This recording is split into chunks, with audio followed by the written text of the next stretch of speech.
বাংলাদেশের ভয়াবহ বন্যা পরিস্থিতির মাঝেই এবার ফারাক্কা বাঁধের ১০৯টি দরজা খুলে দিয়েছে ভারত। দেশটির দাবি, বিহার ও ঝাড়খণ্ড রাজ্যে বন্যা ও পানির চাপ বৃদ্ধি পাওয়ায় এই বাঁধ খুলে দেওয়া হয়েছে। এদিকে ফারাক্কা বাঁধ খুলে দেওয়ার খবরে বাংলাদেশের মানুষের মাঝেও দেখা দিয়েছে উৎকণ্ঠা। চলমান বন্যা পরিস্থিতি কি আরও ভয়াবহ রূপ নেবে? কি বলছে কর্তৃপক্ষ, জানাচ্ছেন সহকর্মী শাহাদাত রিফাত।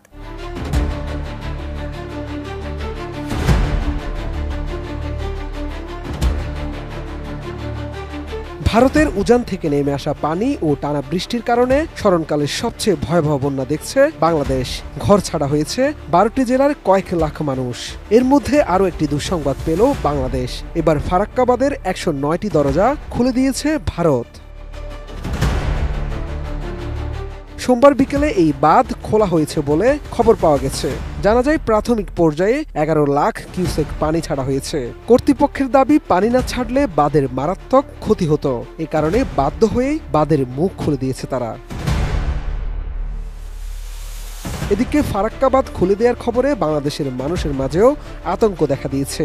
ভারতের এত বিশাল বাঁধ খুলে দেওয়ার পর দেশের চলমান বন্যা পরিস্থিতি কি আরও ভয়াবহ রূপ নিবে? এ নিয়ে কি বলছে কর্তৃপক্ষ? জানা যায়, ফারাক্কা বাঁধের ১০৯টি দরজা খুলে দেওয়ার ফলে একদিনে বাংলাদেশে ১১ লাখ কিউসেক পানি প্রবেশ করবে, যার কারণে ভারতের পশ্চিমবঙ্গ প্রদেশের মুর্শিদাবাদ সহ বাংলাদেশের বিস্তীর্ণ অঞ্চলে বন্যা দেখা দিতে পারে।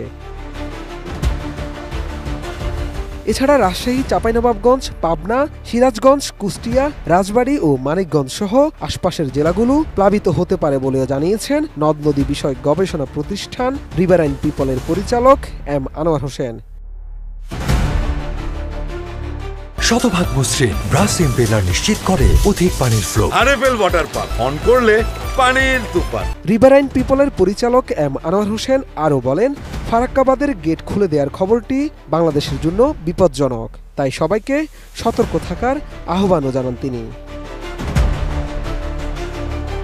ফারাক্কা বাঁধ কর্তৃপক্ষ জানায়, তাদের দুই রাজ্যে বন্যার জেরে বাঁধে পানির চাপ পড়েছে। তবে স্বস্তির বিষয়, এখনও নেপাল থেকে পাহাড়ি ঢল নামেনি। ফারাক্কা বাঁধ এলাকায় পানি বিপদসীমার ৭৭.৩৪ মিটার উপর দিয়ে বইতে থাকায় বাধ্য হয়ে গেট খুলতে হয়েছে। সেক্ষেত্রে ফিডার ক্যানেলেও পানির পরিমাণ বাড়ানো হয়েছে।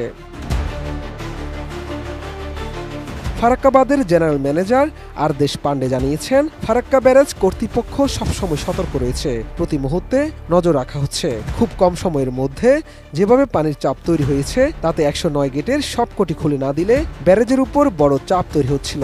এর ফলে বড় ক্ষতি হয়ে যেতে পারত।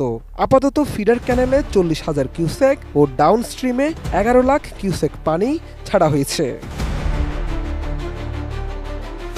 অন্যদিকে বাংলাদেশ দুর্যোগ ব্যবস্থাপনা ও ত্রাণ মন্ত্রণালয়ের বন্যা পরিস্থিতির সর্বশেষ প্রতিবেদনে বলা হয়েছে, সৃষ্ট আকস্মিক বন্যায় দেশের দক্ষিণ পূর্বাঞ্চলীয় ১১ জেলায় মৃতের সংখ্যা বেড়ে দাঁড়িয়েছে ২৩ জনে।